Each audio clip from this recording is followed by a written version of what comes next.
This pandemic is becoming more and more political. This is perfectly expected. People simply cannot avoid the politicization of major issues. And as we'll see, this politicization, in my opinion, is starting from the left. It is happening in the media. It is happening from people who desire to use this crisis as an opportunity to push their political priors. Now, here's the thing. If you're conservative, your political priors are not being pushed right now. I mean, truly, they're not being pushed right now. There are certain natural things that are happening, like decoupling from China. That's just a natural reaction to what's going on. How could you not decouple from a country that's been lying ad infinitum for years, and now their lies caused a global pandemic and a worldwide economic meltdown? Right? That decoupling is just a natural consequence of the fact that China is an authoritarian garbage state. Okay, so that's sort of a natural thing. That's not a political thing. Do you think conservatives are super happy about the lockdown policies? I don't think so. But a lot of conservatives were saying, okay, well, if we got to lock down for the moment so that we can get this thing under control and not overwhelm our healthcare system, then let's go ahead and do that. You think that confirmed political priors for conservatives? I don't think so. But I'm seeing a lot of folks on the left whose political priors are being confirmed. And you can really tell this when the president takes action that should be pretty obvious, and suddenly it's wildly controversial. So last night, President Trump tweeted out, in light of the attack from our invisible enemy, and he's talking here about coronavirus, of course, as well as the need to protect the jobs of our great American citizens, I will be signing an executive order to temporarily suspend immigration into the United States. And this has made people absolutely crazy. How could Trump suspend immigration into the United States? First, practically speaking, immigration is suspended. Courts are not processing green cards and visas right now. If you're looking for a travel visa, now would not be the time to do it. European countries have been shutting down travel inside Europe. Right, the so-called Schengen zone, which was an area of free travel, has basically been shut down right now. Countries are shutting their borders to each other inside the EU. Singapore is seeing travelers come back, people who had visas come back to Singapore, and spiking a second wave of infections in Singapore right now. Okay, and so why would we not be suspending immigration right now? On a practical level, the executive order, we'll see how it's worded, but it probably isn't actually going to do very much. Also, does the president have a point that we don't actually need a huge base of more labor coming into the country right now? I mean, yeah, we have a surplus of labor right now.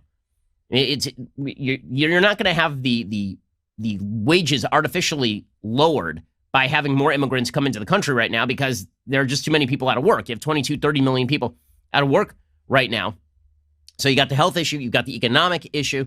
You always have concerns about immigration. And the concerns about immigration to begin with were always about what our immigration policy should look like. On the one side, you had people who were sort of suggesting that people have a right to immigrate to the United States, which of course is silly and not true. On the other side, you had people who said, if you want to immigrate to the United States, you have to show how you are going to be a net benefit to the United States. And that's why Trump has even said that migrant workers, who constitute a heavy share of labor in places like California, will continue to be allowed into the United States even under this executive order. So the media are covering this as though this is just Trump confirming his political priors, that he doesn't like immigration. But the fact is, just because it confirms his political priors doesn't necessarily mean that he is wrong in this particular case. And I find it very bizarre that the same Democratic Party, which has now flipped on whether we should have banned travel from China in January, right? Remember a couple of weeks ago, Joe Biden flipped his position on this thing. Now they're playing exactly the same game with Trump, right? Trump says, okay, we're gonna have to shut our borders for a bit.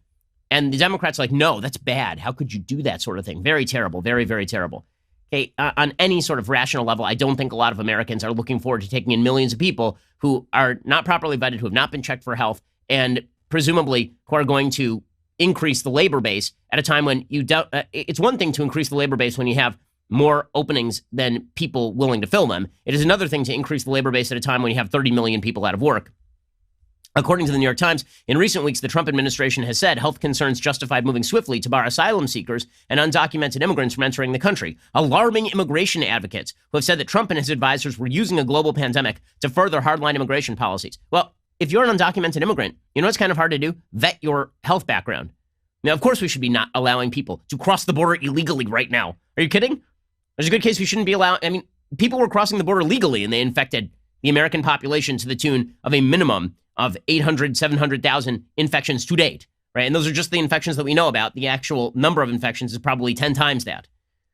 The president's late-night announcement on Monday signals his most wide-ranging attempt yet to seal the country off from the rest of the world, as though everybody else is not doing this. Everyone is doing this. Like, look at other countries. They are sealing off their own borders. Everyone right now. Israel shut down its borders. South Korea shut down its borders. Countries have shut down their borders. Why? Because you're an idiot not to shut down your borders right now. Like Florida tried to shut its borders to New Yorkers. What are we even talking about?